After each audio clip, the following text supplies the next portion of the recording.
Bonjour à tous, je suis ravie de vous retrouver pour un nouvel épisode de Mark & Strat. Alors au sommaire, cette semaine, Revolution Story, c'est le titre du dernier livre de Michael Illouz, président fondateur de Conceptory. Le publicitaire revient sur 20 ans de pub et donne les clés pour performer sur les réseaux sociaux. Objectif, renforcer les marques, mais pas à n'importe quel prix. Ensuite, on retrouvera comme chaque mois Frédéric Roy pour un bilan de Cannes. Cannes où Publicis était en force cette année. Publicis et son agence Marcel qui sont les grands gagnants des Lions côté français. Déception en revanche si on prend l'écosystème français dans son ensemble, puisque la France perd 2 places au classement des pays les plus créatifs. En ce qui concerne les grandes tendances, eh bien les causes sont plus que jamais à l'honneur, portées par de très grandes marques. On en parle dans un instant. C'est Mark & Strat et c'est l'épisode 36. Et c'est un livre qui est à la une aujourd'hui, puisque j'ai le plaisir de recevoir Michael Illouz. Bonjour. Bonjour. Vous êtes publicitaire, vous êtes notamment le fondateur de l'agence Conceptory et vous publiez Revolution Story, je ne sais pas comment on doit dire, paru aux éditions Jig-J. Alors, Michael, vous êtes à peu près à mi-carrière en fait, c'est un peu comme moi. Vous avez 20 ans d'expérience dans le milieu de la pub. Je me suis dit, est-ce que ce livre, finalement, c'est pas une occasion de faire le point à mi-carrière ? Mais complètement. Ouais. Non, franchement, c'est vrai que c'est au départ, une introspection, et je conseille à tout le monde d'écrire un livre. Deuxièmement, les réseaux sociaux, il fallait un hook, un insight. Donc quand on m'a demandé, est-ce que tu veux écrire un livre, 20 ans des réseaux sociaux, à la fois 20 ans de carrière et à la fois 20 invités assez étonnants et prestigieux dedans. Ouais. Donc complètement, ça m'a permis de faire un vrai benchmark, parce que parler avec toutes ces personnalités, tu te remets en question sur le marché, tu étudies tout ça. Donc franchement, oui, introspection. Vous avez grandi dans ce monde-là, en fait. Donc, ça fait plus de 20 ans, en fait, que vous êtes dans la publicité quelque part, puisque votre maman était déjà publicitaire, vous le racontez au début du bouquin. D'où la question qui revient régulièrement, et que mon ami Frédéric Roy démentirait certainement, mais est-ce que la publicité, c'était mieux avant ?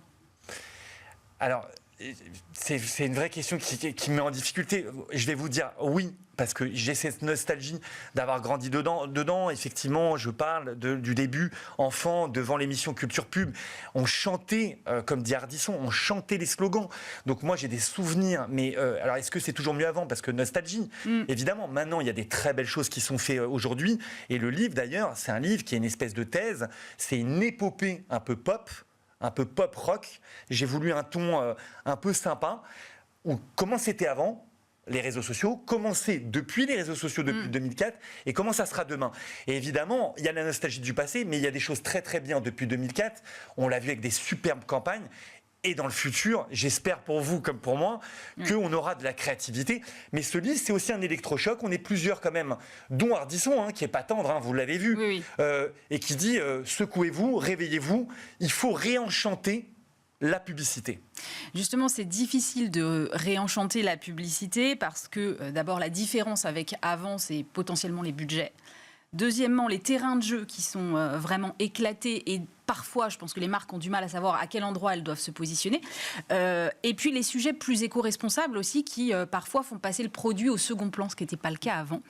Et enfin, un écosystème qui est très mouvant avec des règles algorithmiques qui peuvent varier assez rapidement. Est-ce que vous vous sentez parfois perdu face à cet écosystème digital ?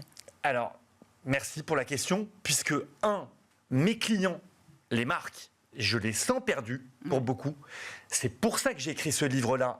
C'est pour, à un moment donné, éclairer, de manière modeste, mais éclairer beaucoup de gens qui me disaient « mais moi, je ne comprends plus rien. Il y a trop de canaux. La reason why, elle est remise en question. On est passé au crible des réseaux sociaux. Il y a une omnicanalité. Je ne sais pas combien il y a de verticales à traiter. La volumétrie des contenus. Mais comment on fait budget divisé par 2, objectif KPI multiplié par 2. Mais c'est une formule. On est dans une vraie problématique.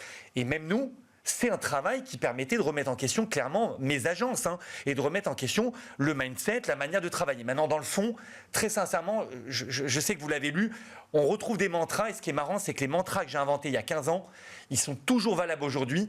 Simplement, il faut être avec les codes de l'époque et passer au crible de tous les sujets que vous venez d'évoquer, la RSE, la transparence, les algorithmes qui évoluent. mais c'est un métier plus que jamais. D'ailleurs, Maurice Lévy le dit très très bien, il a dit dernièrement, c'est un métier où il ne faut pas le faire si on n'est pas curieux et si on ne se réinvente pas tous les jours. Il faut se remettre en question. On est Grégory Pouilly, d'ailleurs, qui est dans mon livre, le dit très bien, on est des éternels étudiants toute notre vie dans ce métier. C'est ça qui fait sa saveur, sans doute. Vous le dites, il y a des mantras dans le bouquin. Il y a aussi beaucoup d'injonctions. Au chapitre 4, j'en ai compté 24, des injonctions à respecter si on veut performer sur les réseaux sociaux. Est-ce que c'est possible de répondre à tout ? Alors, en tout cas, l'idée, c'est de pouvoir cocher le plus facilement possible. Et j'espère que ce livre donne des méthodes et des process pour montrer que c'est pas si compliqué que ça. Alors maintenant, effectivement, si on prend les choses de manière micro, sans avoir une réflexion macro sur la question, si on traite, prenons par exemple les réseaux sociaux. Si vous vous dites j'en ai 7-8 et que un par un, vous vous dites qu'est-ce que je mets demain sur chaque réseau. Mais c'est un casse-tête chinois. Si par contre, vous prenez du recul, vous posez la map et vous dites ok, je vais avoir une vraie stratégie réseaux sociaux et influence, parce que maintenant, c'est quand même assez lié. Les deux font, voilà. Donc, il faut avoir une réflexion. Et d'ailleurs, dans le livre, souvent, on m'a dit, mais pourquoi, à un moment donné, tu parles de brand content et tu as invité d'autres personnalités comme Daniel Beau Pourquoi ? Parce qu'en fait, derrière, qu'est-ce qui se cache derrière tout ça ? C'est la problématique du contenu. C'est comment avoir un contenu intéressant, être intéressant avant d'être intéressé. Donc, le ROI, le return of attention avant le return of invest. Et on a des marques qui, évidemment, veulent des KPI, mais le fond, c'est qu'on est face à des gens, les consommateurs, les fans, les followers, qui sont de plus en plus exigeants sur une qualité de contenu, avec de la transparence, de l'éthique, avec une créativité. Donc, si on suit, je donne, je pense, des conseils, et si on prend le taureau par les cornes, et c'est le but, au milieu du livre, je spoil un peu, mais j'ai une méthode. La méthode Conceptory, c'est tu crées un concept pour raconter une histoire, et tu racontes le fil de l'histoire sur les réseaux sociaux, donc en le redécoupant de manière snack content. Le sous-titre du bouquin, c'est « Comment utiliser les réseaux sociaux pour renforcer votre marque, créer des concepts inoubliables et obtenir une audience de fans engagés ». La promesse est très forte. S'il y a une seule recommandation à suivre ou deux, laquelle serait-elle ? Alors, si on retient tout ça, le livre, c'est pour engager les communautés. Il y a énormément de marques qui sont... Alors, celles qui ne sont pas présentes, moi, j'arrive même pas à comprendre comment, dans le monde d'aujourd'hui, on peut bouder... Mais il y en a encore des marques qui ne sont pas présentes. Des grandes marques. Et des grandes marques qui sont soit pas présentes, soit présentes de manière symbolique, ou elles ont une page, parce qu'il faut être là sur Instagram, il y a 100 followers, limite, les visuels qui sont mis, on dirait des pages redécoupées de leur page de presse, années 80-90. Aïe. Non, franchement, et des grandes marques, de supermarchés, je le dis dedans, des marques alimentaires, des marques d'hygiène, des marques que vous voyez en supermarché, des grands noms. Alors celles-là, je leur dis, réveillez-vous. Je ne suis pas tendre, je le dis dedans. Aujourd'hui, ce qu'il faut retenir, c'est comment engager les communautés. Et pour ça, effectivement, c'est respecter la communauté. C'est ce que je parle. Je dis, avant, on avait les VIP. Dans les années 90-2000, les very important people, les célébrités, un peu comme quand on allait en boîte de nuit, mais comment... voilà. Aujourd'hui, c'est les CIP, c'est la communauté qui est l'important people, à tel point qu'il faut lui demander son avis, il faut échanger avec elle, il faut la faire créer, c'est-à-dire c'est l'UGC, c'est lui donner la parole pour qu'elle prenne le pouvoir, c'est le social power. Et c'est par rapport aux autres médias, là on est sur un plateau de télé, par rapport à la télé, à la radio... Quel média, qui est devenu d'ailleurs le plus grand média du monde, qui aurait pensé en 20 ans, 2 décennies, il était temps de faire un bilan. Ce qu'il faut retenir, c'est prendre très sérieusement les réseaux sociaux et y investir, et dans le quanti et dans le quali, des moyens, pas être là parce qu'il faut être là, mais réellement avoir une ligne éditoriale et prendre ça avec tous les codes qui lui correspondent. Vous l'avez dit, vous avez interrogé 20 personnalités, parmi lesquelles Sandrine Plassereau, Mercedes Serra, Georges Mohamed Cherif, ou vous le disiez tout à l'heure, Thierry Ardisson. Que vous apportent ces regards ? Alors, ces regards, c'est assez intéressant parce que, comme je vous l'ai dit, c'est un livre qui démarre dans les années 60, enfin 50-60, on parle de Mad Men, et on en arrive dans le futur à 2030. Donc, ce qui m'a intéressé, c'est de confronter cette fresque un peu historique avec des personnalités qui ont vécu le moment présent. Je suis obligé, à un moment donné, de parler des années 80 avec Thierry Ardisson. Quand on voit tous les slogans qu'il a inventés, je voulais vraiment, lui et Éric Bousquet, il faut saluer quand même Éric Bousquet à la présidence de Business, qui, à un moment donné, ont inventé une méthode business. Ça, c'est intéressant. Puis finalement, quand à un moment donné, on parle de la création des réseaux sociaux, We Are Social, Sandrine Plassereau, vous l'avez parlé, C'est elle qui a créé la première agence social media en France. Donc, c'était intéressant d'avoir son point de vue sur, c'est la première appellation, c'est pas une agence de pub ou une agence média ou une agence RP qui essaie de faire des réseaux sociaux, c'est la création d'une pure agence. Bon, un Georges Mohamed Chérif, quand on parle des années du buzz, on a tous reçu des briefs, je veux du buzz, je veux du buzz, je veux du buzz. Moi, on en rigolait, c'était une blague en même toutes les agences. Cette phrase, je veux du buzz, mais ça se ferait si on voulait. Mais il faut reconnaître quand même à Buzzman que si on prend la dernière décennie, oui. Ils ont quand même marqué une patte créative, comme l'a fait Publicis Conseil ou BETC aussi dans le passé. Donc, ce qui m'a intéressé, c'est de prendre les personnalités.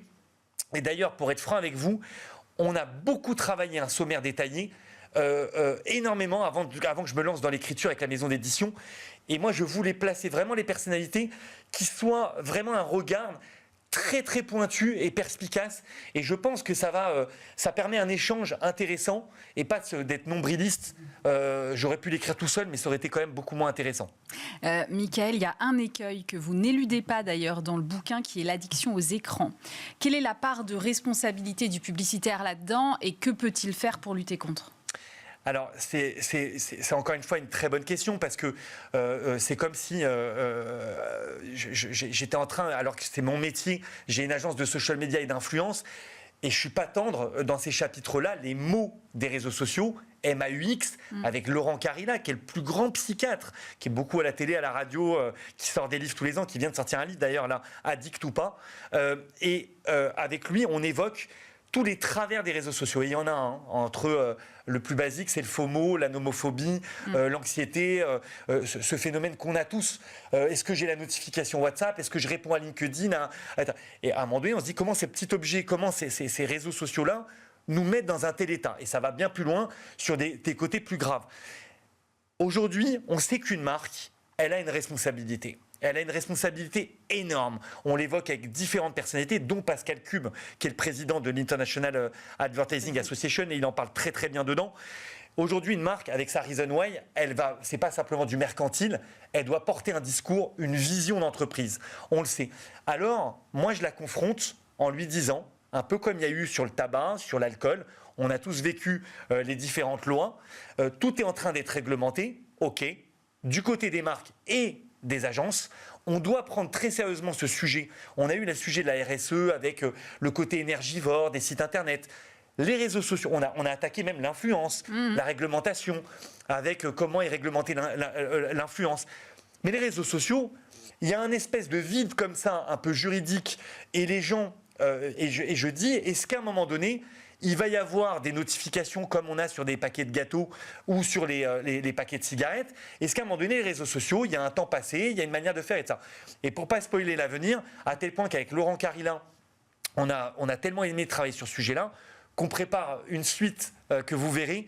Donc la rencontre fait bien les choses. On a creusé ce sujet qui est pour moi fondamental dans les années à venir. Justement, si on doit dire en un mot à quoi va ressembler la pub dans 20 ans ? Là, vous me donnez une sacrée responsabilité. Mais effectivement, je l'évoque avec des personnalités. Prenons par exemple Emmanuel Vivier, voilà, le Hub for Up, le Hub Institute. On parle énormément d'intelligence artificielle. Je veux dire, là-dessus, il y a une vraie problématique. Donc, on sera à la fois avec une création qui peut être très comme ça dans l'intelligence artificielle. Il y a un vrai combat sur la data. Donc, comment on va gérer tout ça ?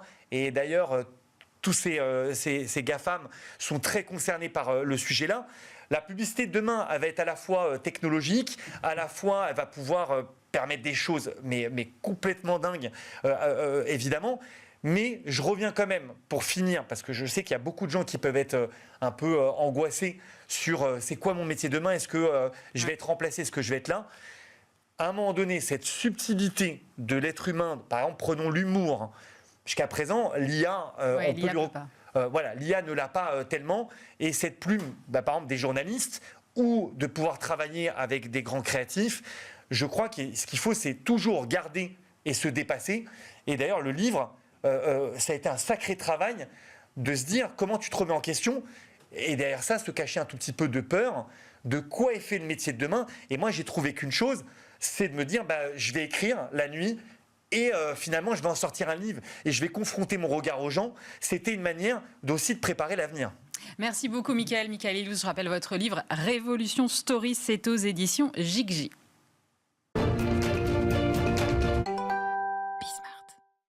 Et aujourd'hui, on va faire le bilan des Cannes Lions avec Frédéric Roy. Bonjour Frédéric. Bonjour. Expert en communication et en publicité. Frédéric, quand on s'est parlé de ces Cannes Lions, le premier truc que vous m'avez dit, c'est toujours plus de causes.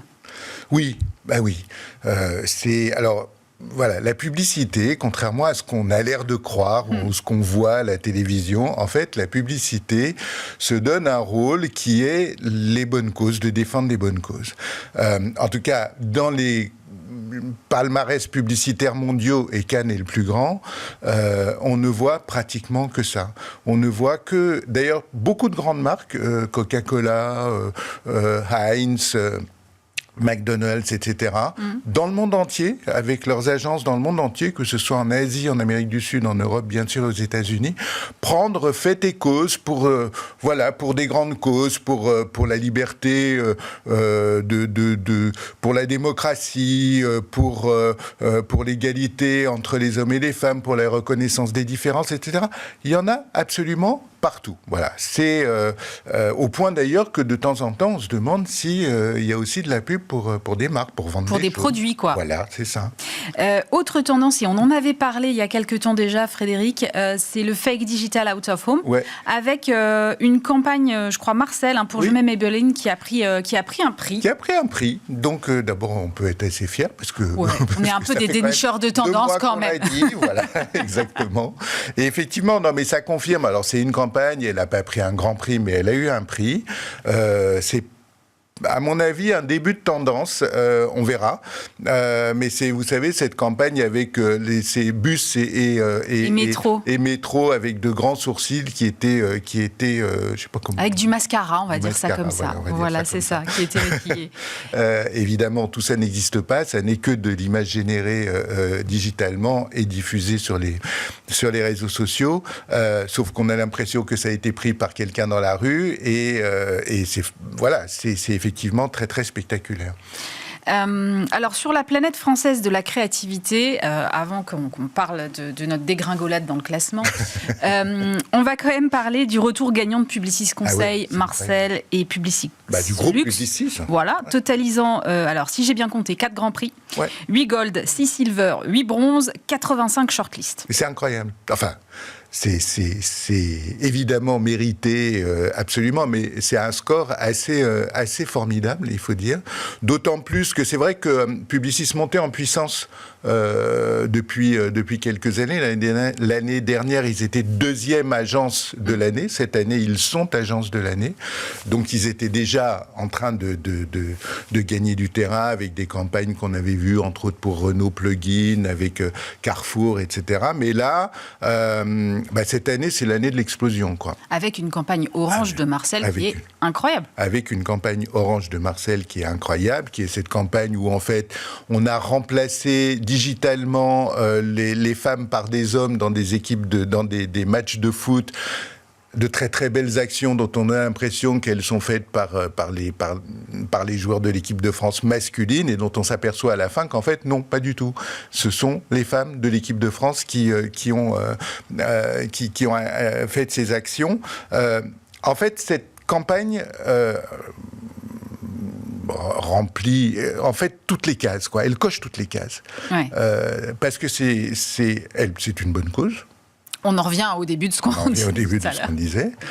Mais c'est une bonne cause très habilement amenée parce que c'est aussi de l'entertainment, c'est du digital, c'est de l'IA. Et cette année, sur la croisette, on ne parlait que d'IA. Donc voilà. Et puis ensuite, c'est brillant. Et c'est une campagne de marque. Ça reste, à la fin, malgré tout, c'est Orange qui se donne une bonne image et qui espère quand même quelque part que on s'abonnera ou qu'on prendra certains de leurs produits.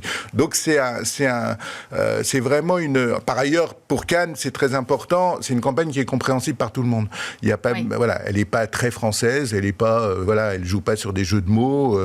Et donc c'est une campagne universelle et c'est assez réjouissant de savoir voilà, qu'elle ait été primée et reconnue comme ça. En revanche, déception pour BETC. Oui, un peu, c'est vrai. Bon, c'est la vie des agences aussi. Hein. Voilà, il y a des hauts et des bas. L'année dernière, ils étaient au plus haut. Ils avaient Lacoste. Oui. Voilà, ils avaient des campagnes extraordinaires. Ils ont fait des belles sans doute l'année campagnes. prochaine avec la dernière campagne Lacoste exactement. dont on va je pense que c'est parler. peut-être une question de timing aussi par rapport voilà, à l'inscription des campagnes. Il n'y a pas toujours. Voilà, il faut que ça fonctionne, quoi. Bon, et puis il y a une petite agence aussi qui s'en est bien sortie, c'est Steve, qui prend 2 bronzes et 3 shortlists, et surtout pour une campagne qui est immontrable. C'est ça. Cet album photo. Un album photo sans photo, en fait, pour ne pas montrer ce qui est immontrable, les violences, voilà, les violences en particulier faites aux enfants. C'est assez brillant. Ils ont tiré un fil parce qu'ils ont fait des prints, ils ont fait des films qui ont été primés en France. Mais ce qui est sympa, c'est que c'est une petite agence, c'est une jeune agence en réalité, Steve. À mon avis, c'est une agence dont on parlera de plus en plus. De plus en plus, parce qu'elle elle se staffe, elle est ambitieuse, et elle fait partie de ces... voilà, c'est assez sympa parce que c'est la créativité... ça montre que la créativité se renouvelle, en France là en particulier, mais voilà, c'est qu'il y a quand même une espèce de génération d'agences. On pourrait se dire la pub, ça n'intéresse plus les jeunes, ça n'intéresse plus personne, c'est plus que les grands groupes. Ben non, la preuve, il y a encore des agences qui se créent et puis qui sont brillantes. Un mot maintenant des moins bonnes nouvelles, donc le déclassement français. Ouais. On recule de 2 places, au classement des nations les plus créatives, passant de la 4e à la 6e place. Qu'est-ce qu'on en pense, Frédéric ?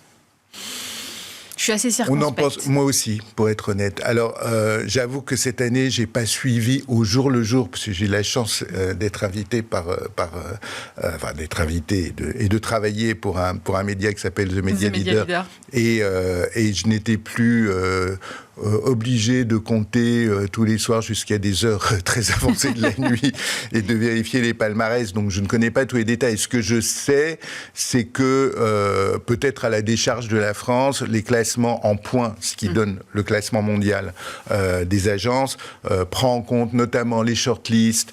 C'est très compliqué, en fait.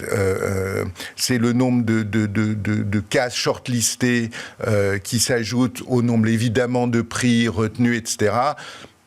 L'Allemagne et le Canada, dont j'avoue, sans aucune honte, que je ne savais pas leur grande capacité créative, mais elles le sont, manifestement, puisqu'elles sont passées devant la France, voilà, on raflait la 4e place, qui était celle de la France depuis un certain temps.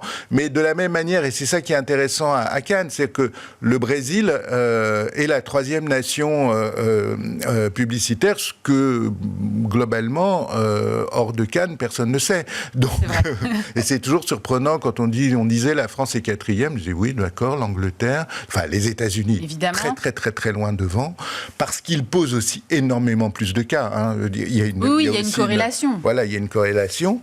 L'Angleterre parce qu'il pose des cas, mais que c'est un pays publicitaire extrêmement brillant. Et le Brésil, en fait, voilà, je veux dire, il y a une qualité, il y a toute l'Amérique du Sud. Alors ensuite, il y a la composition des jurys, on peut dire, voilà... C'est infini, mais bon, voilà. Bon, la France a perdu 2 places. Franchement, je crois que c'est pas dramatique quand on voit... voilà, quand on voit Marcel, et puis quand on voit, bon, c'est pas le futur, mais c'était assez sympa, Jacques Séguéla, qui est également honoré pour l'ensemble de sa carrière. C'est le premier Français à recevoir le prix Saint-Marc, c'est ça ? Le prix, le Lion of Saint-Marc. Je crois que c'est une allusion au premier Cannes Lion qui se tenait à Venise, en fait. D'accord, j'ignorais. Il y a 75 ans. J'étais pas né. Moi non plus. Voilà. Vous, je le savais. Certains téléspectateurs pensent peut-être le contraire, mais non. Et donc oui, non, c'est la première fois qu'un Français est honoré, et évidemment que ce soit Séguéla et est absolument naturel et ça a du sens. Donc non, la France est pas... ça reste un grand pays publicitaire, mais bon, voilà, rien n'est jamais acquis, comme on dit en sport. La preuve, non, ce qui est étonnant, c'est qu'on a quand même les deux presque plus grands groupes, on va dire, mondiaux de la publicité, si ce n'est les On a deux des plus grands groupes publicitaires. On est d'ailleurs, hormis évidemment les États-Unis, le seul pays dans ce cas-là, le seul pays à avoir deux groupes de taille, taille mondiale et dans le top 5. Donc oui, c'est vrai. Ensuite, oui, il y a des hauts et des bas. En l'occurrence, je ne crois pas du tout que ce soit un bas. Hein. Franchement, il y a eu... Ensuite, il faut faire attention parce qu'il y a eu des belles années, par exemple, au sortir des confinements. On avait plutôt battu des records, pour être sincère. Les circonstances n'étaient peut-être pas tout à fait exactement comparables à celles des autres années. Donc, on reste une nation publicitaire. Ce serait intéressant d'ailleurs qu'on le sache au-delà du cercle des initiés, parce que c'est une industrie quand même qui génère beaucoup d'argent, qui crée des emplois, qui contribue à créer des emplois et à doper l'économie, tout simplement. Et donc, oui, on est passé de la 4 à la 6e place. Mais après tout aussi, Cannes, c'est en France. Et c'est pas faux. C'est pas absolument évident quand on y est, parce qu'on a un peu l'impression d'être entre l'Angleterre et les États-Unis. Tout le monde parle anglais, y compris les appariteurs, tout le monde vous parle anglais. Ils sont même généralement surpris quand on leur parle français. Mais ça reste, ça reste un festival absolument le premier, le plus grand festival publicitaire du monde. Fred, un dernier mot. J'avais eu cette conversation avec David Leclabar, co-président de la ACC, juste avant Cannes, qui disait c'est dommage que ça ne rayonne pas plus largement que dans l'écosystème publicitaire, parce que, encore une fois, ce secteur devrait attirer plus de jeunes. Oui. Vous êtes d'accord exactement. Je suis absolument d'accord là-dessus. Et je me suis longtemps battu, je me bats encore, mais avec des moyens différents, effectivement, pour peut-être, et c'est intéressant que David le dise, parce qu'il est particulièrement au point où il faut être pour ça, je pense qu'il y a un rôle très important, et notamment justement des institutions comme la ACC, pour faire connaître, c'est difficile, faire connaître et faire comprendre ce que c'est que la publicité. Parce que c'est vrai que c'est une industrie, c'est une pratique qui est très critiquée, dans certains cas évidemment à juste titre, notamment parce qu'elle est un peu envahissante et qu'elle ne sait pas s'arrêter, elle est assez boulimique dans sa façon de se produire, mais elle a des qualités énormes, et encore une fois, c'est une industrie qui est utile à l'économie. C'est pas un parasite, la publicité. Donc oui, il faut le faire connaître, mais c'est vrai que c'est difficile. Moi, je milite pour que la pub fasse la pub de la pub. Je ne sais pas si je me suis bien fait comprendre, mais c'est un peu l'idée, quoi. Merci beaucoup Frédéric. Frédéric Roy, expert en communication et publicité. C'est la fin de cette émission. Merci de nous avoir suivis. On se retrouve bien sûr la semaine prochaine.